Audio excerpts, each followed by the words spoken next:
Keyboard తెప్పు, ఇంకోటి పట్టుకుని కొన్ని పాటలు మనం పాడతాం.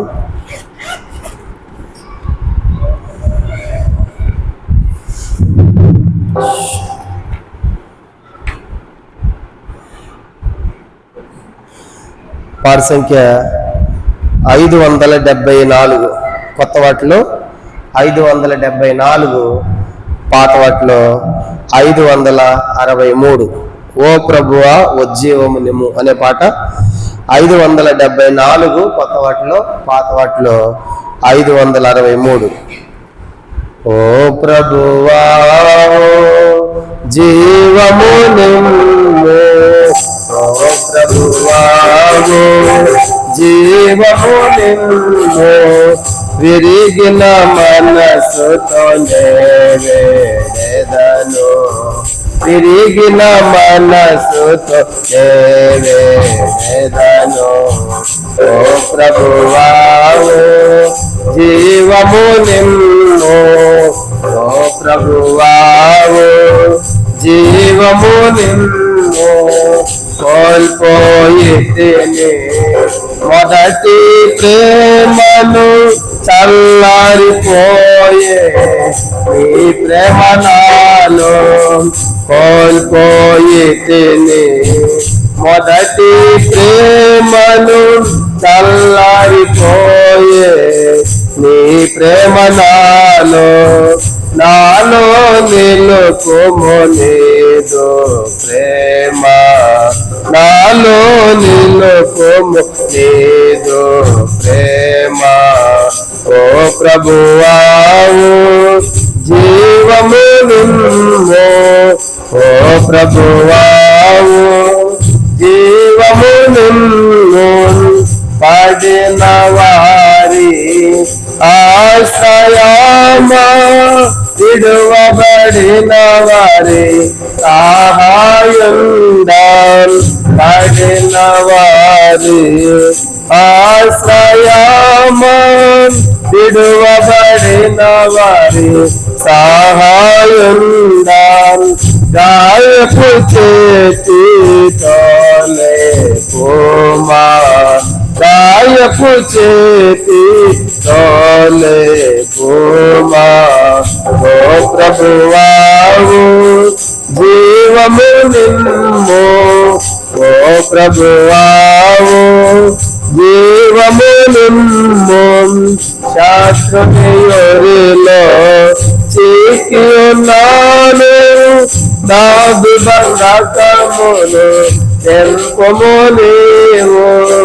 శాస్త్రము ఒరిలో చిక్కి ఉన్నాము, మాదు బంధకములు తెంపుము నీవు. ఆనందము నిమ్ము మరలా నాకు, ఆనందము నిమ్ము మరలా నాకు. ఓ ప్రభువావు జీవము నిమ్ము, ఓ ప్రభువావు జీవము నిమ్ము. ఔషధి నేను నీకు సకులకు అడుగుచుంటిని మన్నన నిమ్ము. దోషిని నేను నీకు సకులకు అడుగుచుంటిని మన్నన నిమ్ము. అడుగుము నీదు రక్తములోనా, అడుగుము నీదు రక్తములోనా. ఓ ప్రభువావు జీవము నిమ్ము, ఓ ప్రభువావు జీవము నిమ్ము. ఐక్యతాయే నాయ విలాస, నాదు చేదులు తొలగించుము. ఐక్యతాయే నాయ విలాస, నాదు చేదులు తొలగించుము. శాస్త్రిని శక్తిని ఓడించుము, శాస్త్రిని శక్తి మృతిని ఓడించుము. ఓ ప్రభువావు జీవము నిమ్ము, ఓ ప్రభువావు జీవము నిమ్ము. పడిన సాక్ష్యము నేటిది ప్రభువా వడిగా నీదు, జీవము నిమ్ము. పడిన సాక్ష్యము నేటిది ప్రభువా వడిగా నీదు, జీవము నిమ్ము. బూడిద చేయము నాలోని మాస్టర్, బూడిద చేయము నాలోని మాస్టర్. ఓ ప్రభువావు జీవము నిమ్ము, ప్రభువావు జీవము నిమ్ము. ఆత్మవు జీవా గాయలు జగమున కదిలింపగవా ఎంపాజేయము. ఆత్మవు జీవా గాయలు జగమున కదిలింపగవా ఎంపాజేయము. హృదయమును ఫలింపచేయము, హృదయమును ఫలింపచేయము. ఓ ప్రభువావు జీవము నిమ్ము, ఓ ప్రభువావు జీవము నిమ్ము. విరిగిన మనసు వేదను, విరిగిన మనసు వేదను. ఓ ప్రభువావు జీవము నిమ్ము, ఓ ప్రభువావు జీవము నిమ్ము. మరో పాట 592, కొత్త వాటిలో 592, పాత వాటిలో 581. కొత్త వాటిలో 592, పాత వాటిలో 581. విసుగాకుండా నిత్యము ప్రార్థించవలెనని. 592 కొత్త వాటిలో, పాత వాటిలో 581.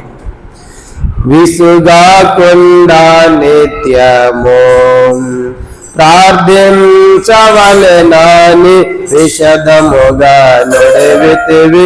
విసుగాకుండా నిత్యము ప్రార్థించవలెనని విశదముగా నుడివితివి. విసుగాకుండా నిత్యము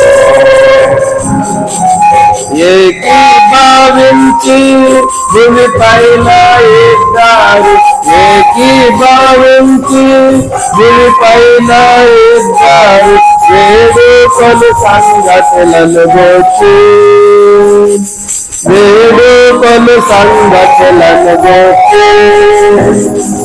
నా తండ్రి వలన జరుగునని, నా తండ్రి వలన జరుగునని నొక్కి చెప్పిన గొప్ప ప్రభువా, నొక్కి చెప్పిన గొప్ప ప్రభువా. విసుగాకుండా నిత్యము ప్రార్థించవలెనని విసుగాకుండా నిత్యము. ఆది అపోస్తలులు ఏకభావముగా, ఆది అపోస్తలులు ఏకభావముగా ఎడతెగక నిన్ను ప్రార్థించగా, ఎడతెగక నిన్ను ప్రార్థించగా. వారి మొరనాలించిన ప్రభువా, వారి మొరనాలించిన ప్రభువా. మా మనని చెంతకు రానిమ్ము, మా మనని చెంతకు రానిమ్ము. విసుగాకుండా నిత్యము ప్రార్థించవలెనని విశదముగా నుడివితివి. విసుగాకుండా నిత్యము పేతురాపోస్తలుడు చెరసాలలోనున్న పేతురాపోస్తలుడు చెరసాలలోనున్న అత్యాశక్తిగా ప్రార్థించగా అత్యాశక్తిగా ప్రార్థించగా ఆనాటి శిష్యులు తండ్రి ఆనాటి శిష్యులు తండ్రి నీ గొప్ప మహత్యములో నీ గొప్ప మహత్యములో విసుగాకుండా నిత్యము ప్రార్థించవలెనని నిషధముగా నడివితివి విసుగాకుండా నిత్యము నాయందు మీరు మీలో నా వాక్యము నాయందు మీరు మీలో నా వాక్యము నిలచి ఉండిన ఎడల మీకు నిలచి ఉండిన ఎడల మీకు ఏది ఇష్టము దాని నడిగి ఏది ఇష్టము దాని నడిగి పొందు మంటివి క్రీస్తు ప్రభువా పొందు మంటివి క్రీస్తు ప్రభువా విసుగాకుండా నిత్యము ప్రార్థించవలెనని విసుగాకుండా నిత్యము ఇద్దరు ముగ్గురుల నామముల ఎక్కడ ఇద్దరు ముగ్గురుల నామముల ఎక్కడ విసుగాక కూడి ఎందరో విసుగాక కూడి ఎందరో అందరి మధ్య నుండే ప్రభువా అందరి మధ్య నుండే ప్రభువా రమ్ము మా మధ్యకు నేడే రమ్ము మా మధ్యకు నేడే విసుగాకుండా నిత్యము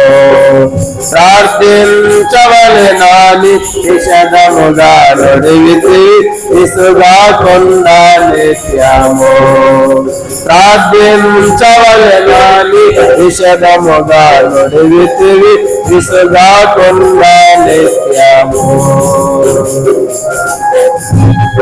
చివరిగా 572 కొత్త వాటిలో 572, పాత వాటిలో 561. ఆత్మదీపమును వెలిగించు యేసు ప్రభు అనే పాట 572 కొత్త పుస్తకాల్లో, పాత వాటిలో 561, ఇంకా పాతవైతే 474. ఆత్మదీపములో ఆత్మదీపములో వెలిగించు యేసు ప్రభు వెలిగించు యేసు ప్రభు ఆత్మదీపములో ఆత్మదీపములో మార్గం వంతయి చీకటి మయము మార్గం వంతయి చీకటి మయము స్వర్గనగరికి మార్గం బెతులో స్వర్గనగరికి మార్గం బెతులో సదయా నీవే నన్ను పాటుకొని సదయా నీవే నన్ను పాటుకొని సరిగా నడుపుము ప్రేమ పదమున సరిగా నడుపుము ప్రేమ పదమున ఆత్మదీపములో ఆత్మదీపములో వెలిగించు యేసు ప్రభు వెలిగించు యేసు ప్రభు ఆత్మా దీపములో ఆత్మా దీపములో వసించుము హృదయమునందు వసించుము నయనమునందు వసించుము హృదయమునందు వసించుము నయనమునందు అన్నీ నిర్వహించుచున్నావు అన్నీ నిర్వహించుచున్నావు నన్ను నిర్వహించుము ప్రభువా నన్ను నిర్వహించుము ప్రభువా ఆత్మా దీపములో ఆత్మా దీపములో వెలిగించు యేసు ప్రభు వెలిగించు యేసు ప్రభు ఆత్మా దీపములో ఆత్మా దీపములో కలుషాత్ములకై ప్రాణము పెట్టి కష్టములంతా రింపజేసి కలుషాత్ములకై ప్రాణము పెట్టి కష్టములంతా రింపజేసి కల్వరి సిలువలో కార్చిన రక్తం కల్వరి సిలువలో కార్చిన రక్తం ఆలువయందు కడుగుమునందు కాలువయందు కడుగుమునందు ఆత్మా దీపములో ఆత్మా దీపములో వెలిగించు యేసు ప్రభు వెలిగించు యేసు ప్రభు ఆత్మా దీపములో ఆత్మా దీపములో. దేవుని వాక్యములో నుండి ప్రార్థనలకు వెళ్ళకపోరము.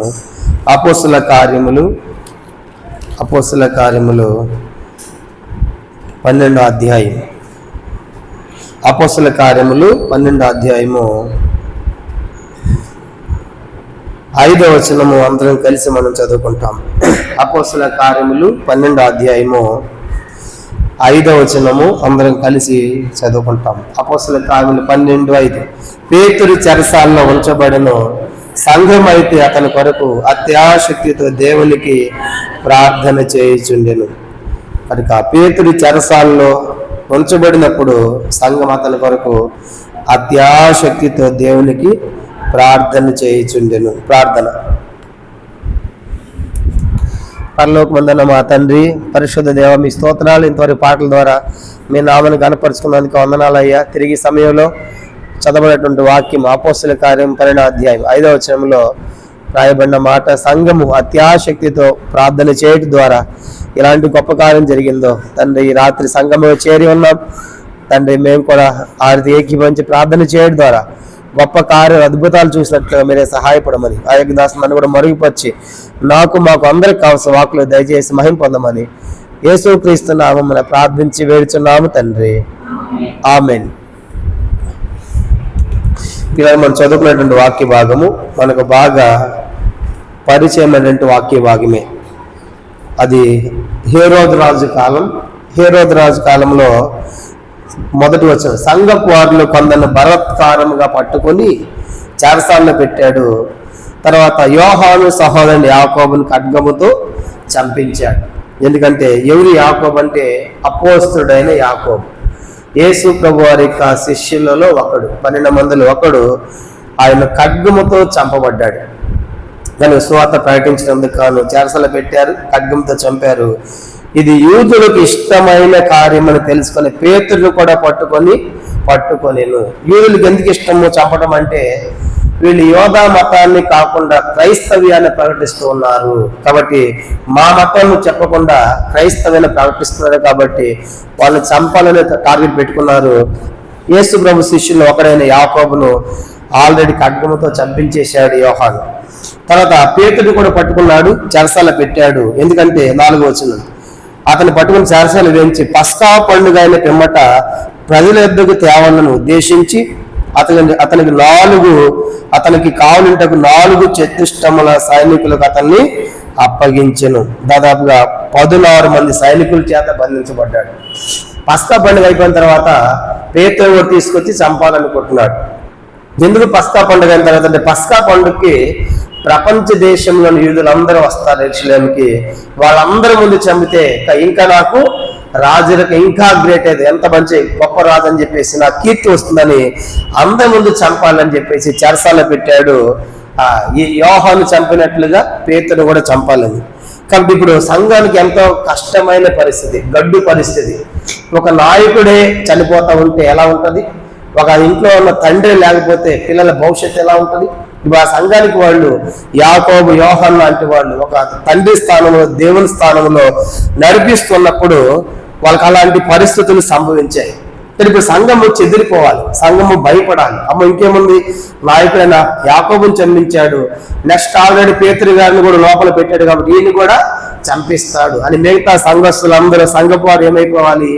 చెదిరిపోవాలి, పారిపోవాలి, బెదరిపోవాలి. అలాంటి పరిస్థితులు. అయితే వాళ్ళు చెదిరిపోలేదు, పారిపోలేదు, తొనకలేదు, బెనకలేదు. కానీ వాళ్ళు చేసిన పని ఏంటంట, వాళ్ళు చేసినటువంటి ప్రార్థన, 5 రకాల ప్రార్థన ఈ రాత్రి మీకు జ్ఞాపకం చేయాలని కోరుతున్నాను. చూడండి, వాళ్ళు చేసిన ప్రార్థన 5వ వచనం, అపోస్తలుల 12:5. పేతురు చెరసాలలో ఉంచబడిన, సంఘం అయితే అతని కొరకు అత్యాశక్తితో దేవునికి ప్రార్థన చేయుచుంది. ఇప్పుడు ఆలోచించండి, పేతురు ఆల్రెడీ చెరసాలకు వెళ్ళిపోయాడు, జైల్లో పెట్టారు. ఇప్పుడు ఆలోచించామంటే, చెరసాల జైలుకి వెళ్ళక ముందు ఏమైనా ప్రార్థన చేస్తే బయటకు వస్తాడేమో, కానీ జైల్లోకి వెళ్ళి బయటకు వస్తాడా? ఎంత కష్టం కదా అది. అలాంటిది ఇప్పుడు చెరసాలలో ఉన్నా సరే వాళ్ళ విశ్వాసం ఏంటంటే, దేవుడికి ప్రార్థన చేస్తే చెరసాలలో ఉన్న ఎలాగైనా సరే పేతుని బయటకు తీసుకొని వస్తాడు. ఎందుకంటే మనమైతే ఏం చేస్తాం, జైలుకి వెళ్ళిపోయాడు కదా, ఇంకేముందలే, శిక్ష పడుతుంది అని వదిలేస్తాం. కానీ వాళ్ళు ఉన్న మొదటి సంగతి ఏంటంటే, రాత్రి ఆ సంఘమంతా కూడా ఏ ప్రార్థన అంటే, ఇది సంఘమంతా కూడా ఎట్లా ప్రార్థన చేసిందంట? అత్యాశక్తితో. కనుక ఆసక్తి వేరే, అత్యాశక్తి వేరే. అంటే ఆసక్తికి మించి అత్యాశక్తి.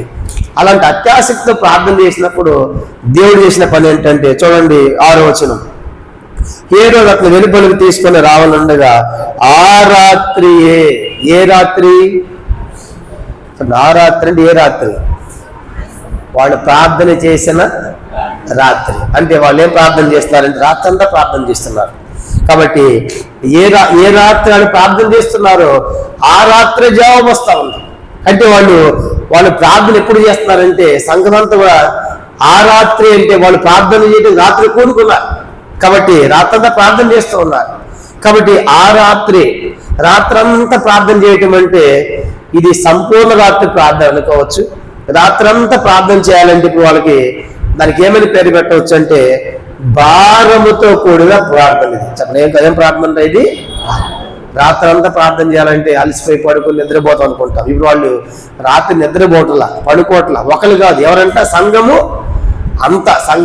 అంటే సంఘం అంతటికి చెప్పండి, వాళ్ళ లోపల ఏమని చెప్పండి?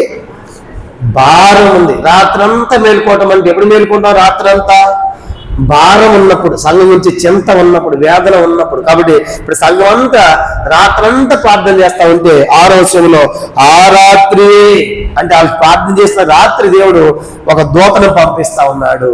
కాబట్టి మొదటి విషయం ఏంటంటే, సంఘము చేసిన ప్రార్థన రాత్రి ప్రార్థన చేస్తూ ఉన్నారు. కాబట్టి మనము 9 గంటలు ముగించకపోతే వెళ్ళిపోతా ఉంటాం లేచి. ఎందుకంటే దినమంతా పనులు చేసి అలసిపోయి చేసి ముగించకపోయినా కనుక 7 గంటల వాళ్ళ టంగమని కొట్టుకున్నట్టు వెళ్ళిపోతూనే ఉంటారు కొన్ని సంఘాల్లో, కొన్ని స్థలాల్లో.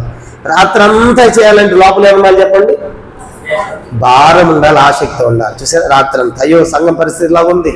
లేకుంటే పేతురు గారు చెరసాల్లో ఉన్నాడు, నాయకులు ఎలాగున్నారు, కనుక సేవకులు ఎలాగున్నారు, కనుక వాళ్ళు చంపబడితే సంఘం పరిస్థితి ఏంటి? కాబట్టి ఇప్పుడు ఆల్రెడీ యాకోబు చనిపోయాడు, నెక్స్ట్ పేతురు కూడా చనిపోతే సంఘానికి వాళ్ళు స్తంభాలు లాంటి వాళ్ళు. చెప్పండి, సంఘానికి ఎలాంటి వాళ్ళు అంటే వాళ్ళు సంఘ నాయకులు, సంఘానికి స్తంభాలు. గలతీ పత్రిక చూడండి, అదే మాట రాయబడింది. స్తంభములుగా ఎంచబడ్డారంట వాళ్ళు సంఘానికి, ఆనాటి సంఘానికి.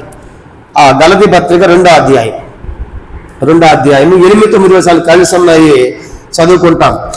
గలతీ పత్రిక 2వ అధ్యాయం, గలతీలకు రాసిన పత్రిక 2వ అధ్యాయము 8-9 వచనాలు. అనగా సున్నతి పొందిన వారికి అపోస్తలుడు పేతురుకు సామర్థ్యం కలిగేసిన వాడే అన్ని జనులకు అపోస్తలుడు నాకును సామర్థ్యము కలిగేసిన వారు గ్రహించినప్పుడు. తర్వాత చదవండి, స్తంభములుగా ఎంచబడిన యాకోబు, కేఫా, యోహాను అనువారు. చాలండి. గమనించామంటే ఎట్లా ఎంచబడ్డారంటే వాళ్ళు స్తంభములుగా ఎంచబడ్డారు. ఎవరెవరు? యాకోబు, రెండవది కేఫా. కేఫా అంటే ఎవరు చెప్పండి? కేఫా అంటే పేతురే. రెండోది ఎవరు? కేఫా. పేతురు అన్న కేఫా అన్న రెండు ఒకటి, పేతురు. మూడో వ్యక్తి ఎవరు? యోహాన్. ఇప్పుడు వీళ్ళంతా సంఘానికి ఎట్లాంటి వాళ్ళంట చూడండి. ఇప్పుడు ఈ యొక్క బిల్డింగ్ కి పిల్లర్ స్తంభాలు ఉన్నాయి. ఆ స్తంభం కూలిపోతే ఆల్రెడీ యాకోబు అనే స్తంభం ఏమైపోయింది? ఖడ్గముతో చంపబడ్డాడు. ఇప్పుడు అట్లా కింద స్తంభాలన్నీ కూలిపోతే పైన బిల్డింగ్ ఉంటుందా? చూసారా? అంటే ఇప్పుడు స్తంభాలు పెంచబడ్డారు కనుక వాళ్ళు స్తంభము లాంటి వారు సంఘానికి. స్తంభాలే పోతే కనుక స్తంభాలే పడిపోతే చూడ ఒక మాట ఇర్మియా గ్రంథం ఒక మాటలో రాయబడింది, చాలా కాలమైంది ఆ మాట. చూడండి, తోవ చూపి స్తంభాలే పడిపోతే ఇక మిగతా వాళ్ళ పరిస్థితి ఏంటి అంటాడు. చూద్దాం ఇర్మియా గ్రంథంలో, సందర్భం వచ్చింది కాబట్టి. వాళ్ళు సంఘానికి స్తంభములుగా ఎంచబడినటువంటి వాళ్ళే పడిపోతే ఇంకా సంఘము లోపల ఉన్న సంగతి ఏమవుతుంది?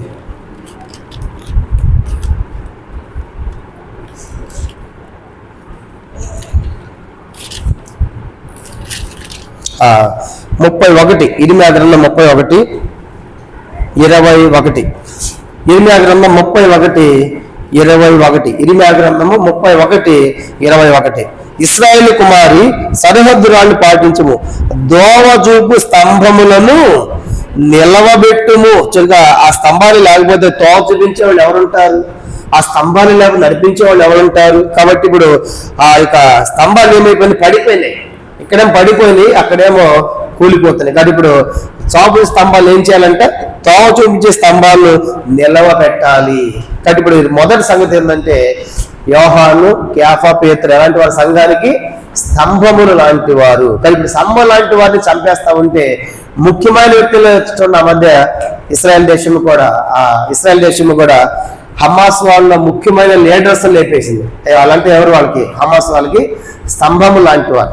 ముఖ్యమైన వారే పోతే ఇక సామాన్యులుగా సరెండర్ అయిపోతారు అన్నమాట. కాబట్టి మొదటి విషయం ఏంటంటే ఆ రీతిగా సంఘము చేస్తున్నటువంటి ప్రార్థన మనకేం జ్ఞాపకం చేయబడుతుందంటే వాళ్ళు రాత్రంతా ప్రార్థన చేస్తున్నారు. ప్రభా, యాకోబు స్తంభం, ఒక స్తంభాన్ని కోల్పోయే మేము నెక్స్ట్ ఇప్పుడు పేతురు తీసుకోబోతున్నారని వాళ్ళంతా విశ్వాసంతో ప్రార్థన చేశారు. కానీ మొదటి ప్రార్థన వాళ్ళు చేసిన ప్రార్థన చెప్పండి ఏమన్నా? ప్రార్థనలు ఏముంది? భారము ఉంది. చెప్పండి ఏమన్నంటే మొదటి ప్రార్థన రాత్రంతా ప్రార్థన చేయకమంటే భారం ఉంటే తప్ప చేయలేదు. కనుక భారం ఉంటే, బాధ్యత ఉంటే, పట్టింపు ఉంటే, పట్టుదల ఉంటే రాత్రంతా ప్రార్థన చేస్తాం. అందుకు యాకోబు కూడా అటు ప్రార్థన చేశాడు, రాత్రంతా ప్రార్థన చేశాడు. నువ్వు నన్ను ఆస్వాదించగా నేను నిన్ను పోనీయను అనే ప్రార్థన. ఏ ప్రార్థన అది? పట్టుదల, భారం. అన్నా కూడా మందిరానికి వెళ్ళినప్పుడల్లా ఎట్ట ప్రార్థన చేసినంటే దుఃఖముతో, భారముతో ప్రార్థన చేశాడు. నెహెమ్యా కూడా ఆ ప్రాకారాలు చూసినప్పుడు హృదయంలో దుఃఖం, వేగంతో ప్రార్థన చేశారు. అందుకే వారి జీవితాల కార్యాలు చూశారు. నెహెమ్యా కానీ, హన్నా కానీ, యాకోబు కానీ వాళ్ళు ఆశ్రయించబడిన కారణం ఏంటంటే వాళ్ళ ప్రార్థన భారముతో కూడిన ప్రార్థన. ఈ రాత్రి మనం జ్ఞాపకం చేస్తున్నారు దేవుడు. ఏదో మనం ప్రార్థన చేస్తున్నాం కానీ భారం లేదు, పట్టింపు లేదు, బాధ్యత లేదు. ఏదో ప్రార్థన చేయాలి కూడా చేస్తున్నాం. అలా కాకుండా ఈ రాత్రి మన ప్రార్థన భారముతో ఉండాలి. ప్రభా సంఘ విషయమై కనుక మీరు పట్టించుకోండి అని చెప్పేసి సంఘ విషయమై మనం భారముతో ప్రార్థన చేయాలి. మొదటిది. రెండోది చూడండి వాళ్ళు ఎట్లా ప్రార్థన చేశారంటే, రెండవదిగా అపోస్తుల కార్యములు 12వ అధ్యాయం. మొదటిది రాత్రంతంటే భారముతో చేస్తున్నారు. రెండవదిగా 12:5 మనం చదువుకున్నాము అత్యాశక్తితో. రెండవదిగా అత్యాశక్తితో 12:5 సంఘం అయితే అతని కొరకు అత్యాశక్తితో దేవునికి ప్రార్థన చేయొచ్చుండను. వాళ్ళ అత్యాశక్తి ఏం తెలియజేస్తా ఉంది? ఎందుకని రాత్రి ఎంత ఆశక్తితో ప్రార్థన చేస్తున్నారు? ఆల్రెడీ ఆయన చెరసాలకు వెళ్ళిపోయాడు, ఇంకెలా బయటకు వస్తాడు అని అన్నా కూడా వాళ్ళ విశ్వాసం ఎంత గొప్పదంటే వాళ్ళ ఆసక్తి అత్యాశక్తి పేతురు బయటకు వస్తాడు. కాబట్టి అత్యాశక్తి ఏం తెలియజేస్తా ఉంటే వారిలో ఉన్న విశ్వాసాన్ని కనుపరుస్తా ఉంది. కాబట్టి భారముతో ప్రార్థన చేస్తున్నారు. అత్యాశక్తి చేయటం అంటే వాళ్ళ విశ్వాసంతో తప్పనిసరిగా పేతురు బయటకు వస్తాడు అనేటువంటి విశ్వాసంతో ఆసక్తితో వాళ్ళు ప్రార్థన చేస్తా ఉన్నారు. చూడండి, ఆ మధ్య టన్నల్స్ లో కూడా ఇరికిపోయిన వారిని కనుక రెస్క్యూ టీమ్స్ చేస్తున్నప్పుడు లోపల ఆ యొక్క ప్రాజెక్ట్ వెళ్ళేటప్పుడు ఇరికిపోయిన వారిని 2-3 రోజులు అయినా సరే కనుక ఏం చేస్తారు, డ్రిల్లింగ్ మిషన్లు వేసి వాళ్ళు బయటకు తీసుకొని వాళ్ళ ప్రయత్నాలు చేస్తూ ఉన్నారు. అప్పుడు వాళ్ళ ప్రయత్నం ఏంటి, వాళ్ళ ఆశ ఏంటి, వాళ్ళు సజీవంగా బయటికి వస్తారేమో కాబట్టి వస్తారేమో వాళ్ళు ప్రయత్నం చేస్తున్నారు. కాబట్టి ఎంత ఆసక్తిగా ఎన్నో రకాల పరికరాలు తీసుకొచ్చి లోపల ఇరుక్కున్న వారు తీసుకుని శతాబ్దాల ప్రయత్నాలు చేస్తూనే ఉంటారు. అంతేగాని ఆ పోతే పోయేట్లు అనుకుంటారా ఏ గవర్నమెంట్ అయినా? అనుకోదు. కనుక ఆ పిల్లవాడి బావిలో పడినా బోర్లో పడినా చూడండి మనం చూస్తూ ఉంటాము. 2 రోజులు 3 రోజులు అయినా సరే ఆక్సిజన్లు పంపించి కనుక ఎంతో ఆసక్తితో ప్రతి చిన్నది కూడా ఆసక్తి చేస్తారు. కారణం ఏంటంటే విశ్వాసం ఏంటంటే పట్టుకుంటాడేమో అని ఆశ. కానీ రెండో సంగతి ఏంటంటే ఈ అత్యాసక్తి అనేది వారిలో ఉన్నటువంటి విశ్వాసాన్ని తెలియజేస్తా ఉంది సంఘం. అది అలాగే ప్రార్థన చేశారు. రెండోది. మూడోది చూడండి, 3 ఎలా ప్రార్థన చేశారంటే 12వ అధ్యాయం 12వ వచనం అపోస్తల కార్యములు 12:12 ఇట్లా ఆలోచించుకుని అతను మారుపెనగా పేరు గల యోహాను తల్లి అయిన మరి ఇంటికి వచ్చును. అక్కడ అనేకులు కూడి ప్రార్థన చేయుచుండేది. ఇప్పుడు 3వ తలంపు ఏంటంటే ఎంతమంది ప్రార్థన చేస్తా ఉన్నారు చెప్పండి? అనేకులు కూడి. అంటే దీనేం తెలియజేస్తా ఉంది? ఐక్యత, యూనిటీ, ఏకత్వాన్ని తెలియజేస్తా ఉంది. కానీ ఇప్పుడు ఆ యెరూషలేములో ఈ మరియ గారి ఇంట్లో చాలా మంది కూడుకున్నారు, అందరూ వచ్చారు. అనేకులు చేయటం అంటే అందరూ కలిసి ప్రార్థన చేస్తా ఉన్నారు. కాబట్టి ఏక మనస్సు, ఏకత్వము, ఐక్యతను చూపిస్తా ఉంది. అందుకే సహోదరులు ఐక్యత కలిగి నివసించడం ఎంత మేలు, ఎంత మనోహరం అంటారు. కానీ మూడవదిగా వాళ్ళ ప్రార్థన ఐక్యతతో కూడిన ప్రార్థన, లేదంటే ఏక మనస్సు ఏకత్వము కలిగి చేసే ప్రార్థన. అందరూ అనేకులు కూడి ప్రార్థన చేస్తా ఉన్నారంటే అందరూ కూడి రావాలి అంటే ఇది ఐక్యతను చూపిస్తా ఉంది. నాకెందుకు లేని ఎవరింట్లో వాళ్ళు పడుకోలేదు కానీ అందరూ కలిసి వచ్చారు. కాబట్టి 3వ ప్రార్థన ఇప్పుడు ఇదంతా దేనికోసం వాళ్ళు చేసి చెప్పండి? పేతురు బయటికి రావాలి. కాబట్టి మొదటి ప్రార్థన రాత్రంతా చేస్తున్నారంటే భారముతో చేస్తున్నారు. రెండవదిగా అత్యాశక్తి చేయటం అంటే విశ్వాసముతో చేస్తున్నారు. మూడవదిగా అనేకులు కూడి చేస్తా ఉన్నారంటే అనేకులు కూడి రావడం అంటే ఐక్యత, ఏకత్వం. అందుకేసులో ఉన్నారు కదా మీరు మత్తయి 18:20 వచనంలో 2-3 ఎక్కడ మీరు ఏకీభవించిన అడుగుతారో మీరు అది పొందుతారు, మీకు దొరుకుతుందని ప్రభు చెప్పాడు. కాబట్టి 3వ సంగతి మనకి ఏం జ్ఞాపకం చేయబడుతుందంటే అనేకులంటే అది అత్యాశ, అనేకులంటే అది ఐక్యతను, ఏకత్వాన్ని చూపిస్తా ఉంది. మనం కూడా అనేకులంగా చేరి ఏక మనసు ఐక్యత మన ప్రార్థన చేయాలి. 3వది. 4వ సంగతి జ్ఞాపకం చేసుకుంటే వాళ్ళు పరిస్థితులకు భయపడటం లేదు.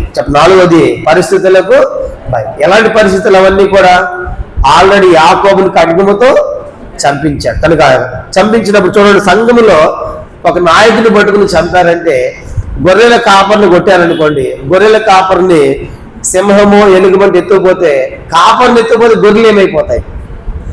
గొర్రెలన్నీ భయపడతాయి. అమ్మాయికి ఏమందిక మా నాయకుడు తీసుకొని పోయింది కాబట్టి నెక్స్ట్ మా మీద పడితే భయపడతాయి. అంటే ఒక యాకోబుని చంపితే నెక్స్ట్ పేతురుని చంపితే సంఘం ఎట్లా ఉండాలి? సంఘానికి ఏముండాలి?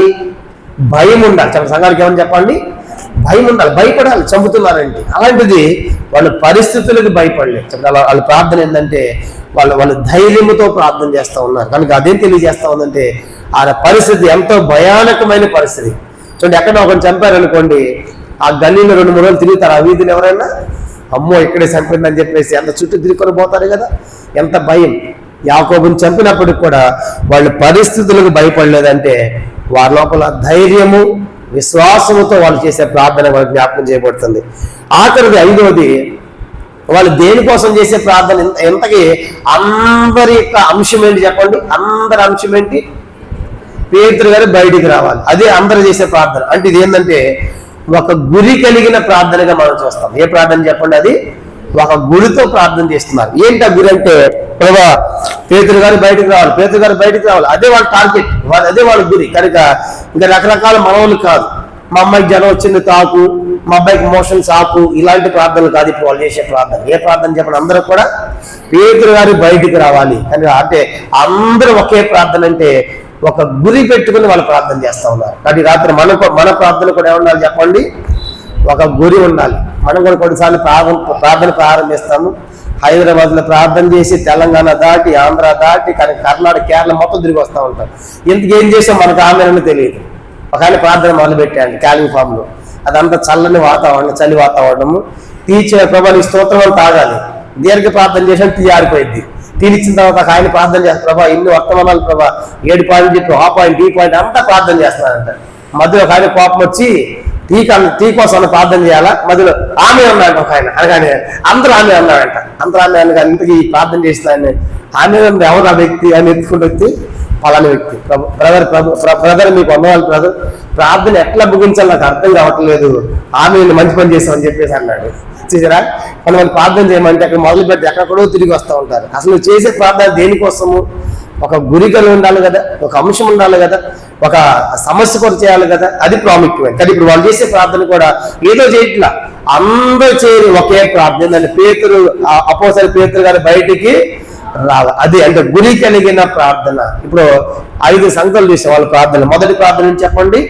రాత్రంతా చేస్తున్నారంటే, ఆ రాత్రి దూత వచ్చిందంటే రాత్రంతా ఎప్పుడు చేస్తారు? ఎవరు చేస్తారు? భారం ఉన్న వాళ్ళు చేస్తారు. కనుక భారముతో కొన్ని ప్రార్థన చేసిన సంఘం. రెండవదిగా ఆ యొక్క ప్రార్థన అత్యాశక్తి, అంటే విశ్వాసముతో కనుక వాళ్ళు చేస్తా ఉన్నారు కనుక రెండోది. మూడవది అనేకులు కొలి చేయటం, అంటే ఐక్యతతో, ఏక మనసుతో, ఏకత్వముతో చేస్తున్నారు. మూడవది. నాలుగోది మనం చూసాము, పరిస్థితులకు ఏమాత్రం కూడా భయపడలేదు. ఇప్పుడు చంపబడుతున్నారు, క్రైస్తువులు చంపబడుతున్నారు, నాయకులు చంపేస్తున్నారు అని పరిస్థితులకు భయపడకుండా వాళ్ళు ప్రార్థన చేస్తారు. నాలుగోది. ఐదోది మనం చూసినప్పుడు ఎలాంటి ప్రార్థన? అందరూ కూడా ఒకే అంశము, ఒకే గురి, ఒకే మనవి కోసం వాళ్ళు ప్రార్థన చేశారు పేతురు గారి కోసం. అప్పుడు ఏం జరిగింది? 7 కార్యాలు జరిగాయి. మొదటిది పట్టాలు చేసి ముగిద్దాం. మొదటిది ఏంటంటే 12వ అధ్యాయము 7వ వచనం. ఇప్పుడు వాళ్ళు చేసిన ప్రార్థన ద్వారా కలిగిన లాభాలు ఏంటంటే, వచ్చిన జాబ్ ఎట్లా ఉందో చూడండి. జవాబు మొదటిది 12:7. ఇదిగో ప్రభుదూత అతని దగ్గర నిలిచాను. మొదటి సంగతి ఏంటంటే పరలోకము నుండి దూత దిగి వచ్చింది. వాళ్ళు చేసిన ప్రార్థనకి జవాబు ఏంటి? పరలోకము నుండి ఒక దూత వచ్చిందిగా మనం చూస్తాం. మొదటిది. రెండవది, అతను ఉండిన గదిలో వెలుగు ప్రకాశించను. రెండో సంగతి ఏంటంటే పేతురు గారి సంఘం యొక్క చీకటి పోగొట్టబడింది. చీకటిలో సమాతోటం, చీకటి పోయి ఏమొచ్చిందంటే వెలుగు వచ్చింది. కాబట్టి ప్రార్థన ద్వారా వారు దూతలు దించారు. రెండోదిగా వెలుగును పొందారు. మూడవది అక్కడే రాయబడింది, పేతురు పక్కన తట్టి త్వరగా నిమ్మని చెప్పి అతని సంఖ్యలు అతని చేతుల నుండి ఊడిపడాను. కానీ మూడవది ఏంటంటే అతని సంఖ్యలు ఊడిపడ్డాయి. చెప్పండి, సంఖ్యలు ఊడిపడటం అంటే అవి ఎంత స్ట్రాంగ్ గా బిగించి ఉంటారు. ఆటోమేటిక్ గా ఆ సంఖ్యలు వాటంతట అవి ఏమైపోయినాయి అంటే ఊడి పడిపోయాయి. ఇది మూడవది. కానీ దూత వచ్చింది. రెండోది వెలుగు వచ్చింది. మూడవది సంఖ్యలు అంటే బంధకాలు విడిపించబడ్డాడు. మూడవది. నాలుగో చూడండి అక్కడ రాయబడింది, అప్పుడు దూత అతనితో నీవు నడుము కట్టుకొని అంటుంది. నడుము కట్టుకోవడం అంటే బలం. చెప్పండి, పేతురుకి ఏమొచ్చింది చెప్పండి? నడుము కట్టుకోవడం అంటే బలం. కనుక నడుము బలాన్ని చూపిస్తాను కనుక బలం వచ్చింది. కనుక నడుము కట్టుకోవడం అంటే బలం చూపిస్తా ఉంది. కనుక అంత మాత్రమే కాదు, తర్వాత ఏం జరిగిందంటే ఇంకా అప్పుడు ఆ దూత అతను నడుము కట్టు చెప్పులు తొడుకోమని అతను అలవి చేసిన తర్వాత దూత నీ పైవస్త్రం వేసుకుని వెంబడమ్మని అతనితో చెప్పాను. అతను వెలుబడి వచ్చినప్పుడు దూత వెంబడి వెళ్ళి దూత వల్ల నిజముగా జరిగిన గ్రహింపక తనకు దర్శనము కలిగిన తలంచాను. మొదటి కావాలి, రెండవ కావాలి దాటి పట్టణము పోము ఇనుప గౌనెదుకు వచ్చినప్పుడు దానంతటా అదే వారికి తెరచుకొనేను. గమనించామంటే ఇంకా ఏం జరిగిందంటే మూయబడినటువంటి తలుపులు ఏమైనాయంట తెరవబడ్డాయి, కనుక గౌని తెరవబడింది, కనుక మూయబడిన తలుపులు తెరవబడ్డాయి. కాబట్టి దూత వచ్చింది, రెండోది వెలుగు వచ్చింది, మూడోది పేతురు గారు నడుము కట్టుకోవడం బలం వచ్చింది, నాలుగోది చేతి సంఖ్యలు బంధకాలు ఊడిపడ్డాయి, ఐదవది మూయబడిన తలుపులు తెరవబడ్డాయి.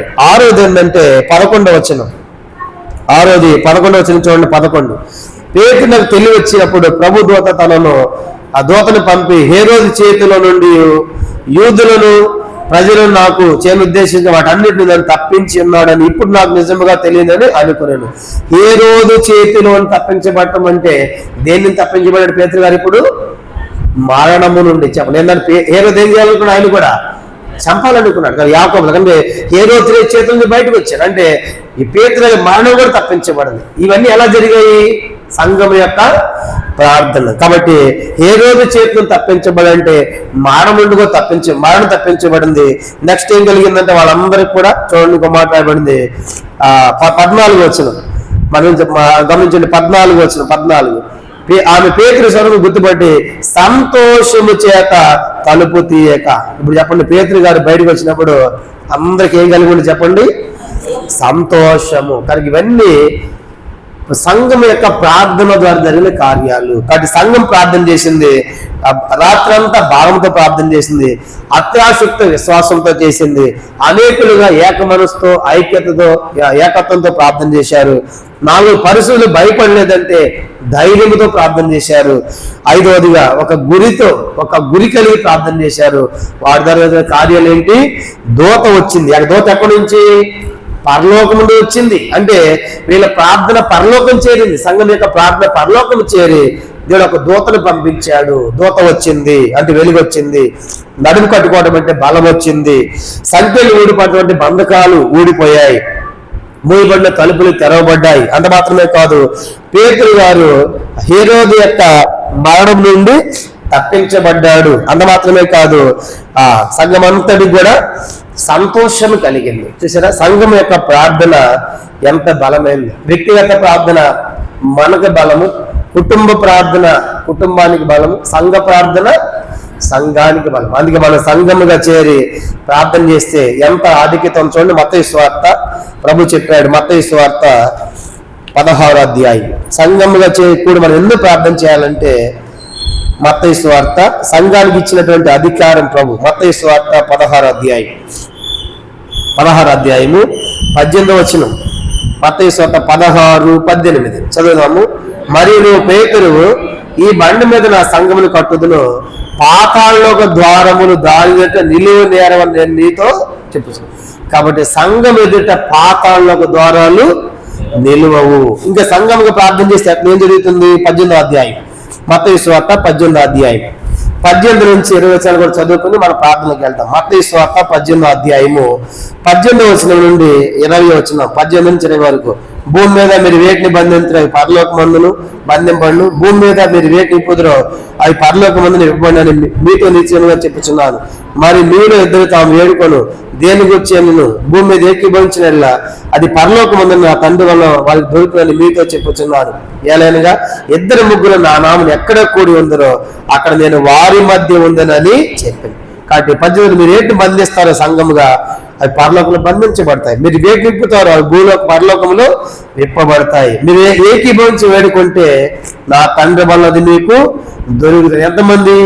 ఎక్కడ 2-3 చాలు. కనుక అలాగూ గురి కలిగి ఐక్యతతో భారముతో చేస్తే మన మధ్యకు వచ్చి అలాంటి అద్భుతాలు చేస్తాడు. కాబట్టి ఆ రీతిగా సంఘ ప్రార్థన వారు చేశారో ఆనాటి సంఘము మరి భయంకరమైన పరిస్థితుల పేదల కోసం, ఈనాడు కూడా మరి సంఘాల పరిస్థితుల కోసము, సంఘంలో సమస్యల కోసం మనము కూడా నిజమైన సంఘముగా ఆ రక్తం చేత కొనబడినటువంటి వారిగా ఆనాటి సంఘం వల్లే మనం కూడా రాత్రంతా చేయటం అంటే భారముతో చేద్దాం. రెండవదిగా ఆసక్తితో చేద్దాం.